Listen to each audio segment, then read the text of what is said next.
Hello everyone, this is modulistack, and I've been playing a lot of Protoss lately, and one of the matchups where I've been struggling a bit is Protoss versus Protoss. I've been watching now a lot of Protoss replays to try to understand just how the pros use and deal with 4 gates. Unfortunately, I actually couldn't find anything good for this cast. I really wanted something that really illustrated something nice about 4 gate, but this game is a bit different. And that's okay. One of the funny things about playing a lot of Protoss on the ladder, I keep running into other Protoss. Protoss, I think, is the most popular race right now around the higher levels. And I keep running into a lot of really whiny players who are just like, oh, God, it's another Protoss versus Protoss. I bet you're going to 4-gate, aren't you?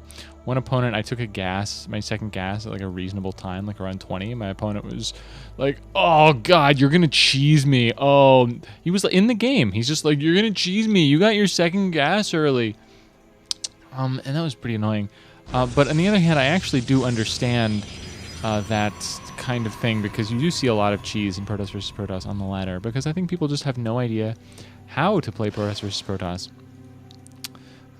in any other way. So we're going to see these two players. Looks like fairly similar. Are these gateways at the same time? They're at the same time, and I missed it. That was on 12 or 13. Yeah, so, by the way, I'm going to leave these health bars on for now. I decided that for maybe the more entertainment-oriented casts, probably you want those off or unselected.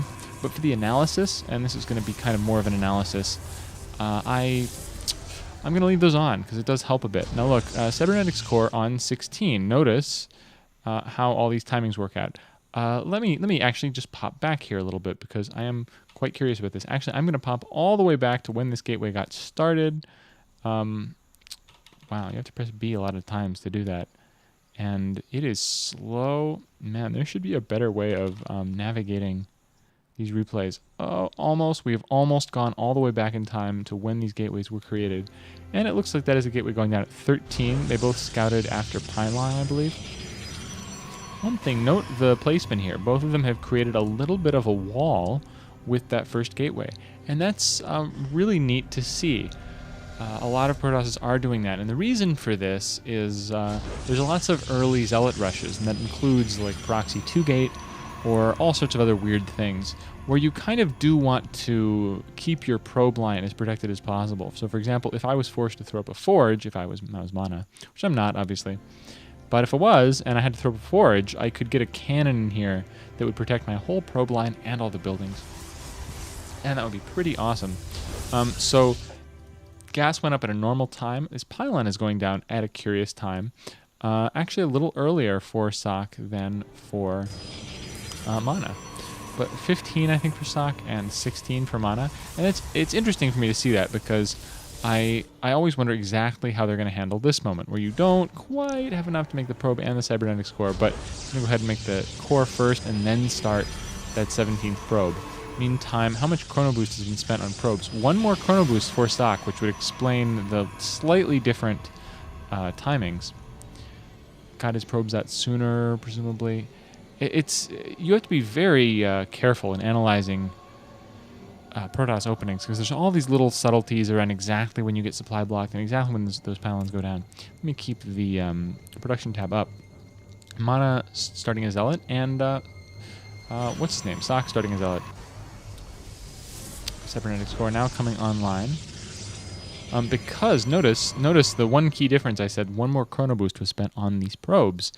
In comparison with MaNa, and it looks like the consequence of that was a later cybernetics core. So this warp gate is going to start just a touch later, just at like 7 seconds or so, which might not seem like a big deal, but 7 seconds is gigantic if you manage to proxy a pylon or something, and you can get a ton of units into your opponent's base right before their warp gate is ready. So watching for these micro timings is actually very important in Protoss versus Protoss. Now getting a sentry out, on the other hand, MaNa getting a stalker. These are interesting choices. My personal preference tends to be to get just one stalker out first without a zealot, but we do see a lot of Zealots out early from really good Protoss. I'm not sure exactly why that is. It might be because a Zealot is a little bit more versatile than a Stalker. If there's some kind of rush, that Zealot will tank really well, while the Stalker will have to kind of awkwardly micro back and forth. So I don't know. It's a weird thing. Okay, but here's some interesting stuff going on. Robotics facility going down for MaNa. Two more, or going down for Socke. Two more gateways going down for MaNa. This gateway came early. So anyway, we're actually already... There's almost too many differences for me to mention them all in real time, so I will pause. Curious when the next pylon is coming up for MaNa. But anyway, a couple of big differences. This second gateway came much earlier for Socke, but now the third gateway is going to come much earlier for MaNa. And in the meantime, Socke is going to grab that robotics facility. So they're both going to be on 3 unit-producing structures. And it's worth saying that Socke has very little map visibility right now. MaNa has positioned himself pretty well with the Stalker. Socke not going to be able to do too much. And this shows the advantage of early Stalkers. It's pretty easy to get this kind of control. You won't be able to take this tower back unless you also have a Stalker, because that Zealot will just take a lot of damage. And what's going to come out of this Robo? Immortal. And I really like this because something that I've found, I do like fast robotics builds as Protoss. This is interesting, but I will come back to that in a moment. I really like fast robotics builds as Protoss. I think they're cool. I think they're sexy, but I also think that they can be slaughtered sometimes by 4 gates. So I've been struggling a little bit. I usually want to get the Observer out right away, but sometimes you would rather have an Immortal. So I like that Socke is getting an Immortal first out of this robotics, because instead of getting that Observer, you basically have a good way to dump a bunch of resources here, and this Immortal is quite strong, especially if your opponent has a bunch of Stalkers. And we have seen a good number of Stalkers out.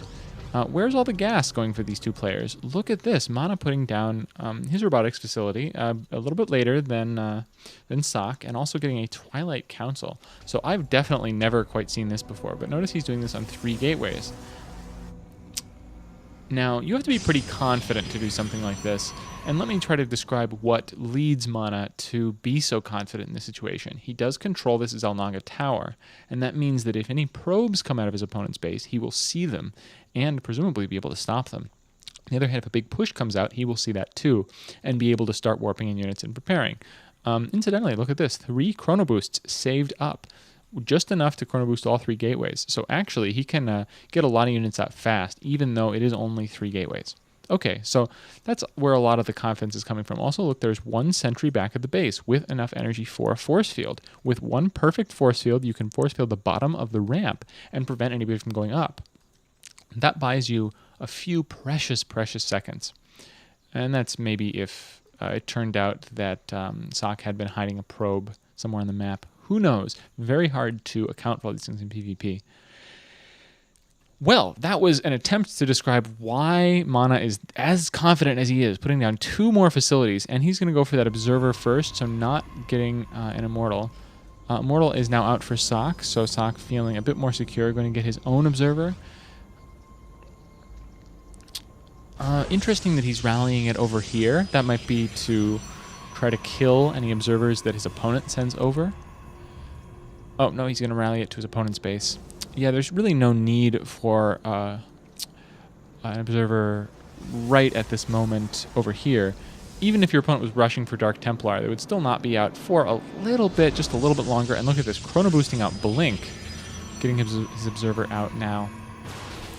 Protoss almost always needs a robotics facility at some point, but knowing exactly when to get that robotics facility can be a little bit tricky. Oh, right, completely forgot about this Stargate. Socke has transitioned into getting Phoenixes out of 1 Stargate. Of course, MaNa is now going to see absolutely everything with this observer that is coming in. He's going to understand exactly what's going on. And what happened to MaNa's observer? Did he... What?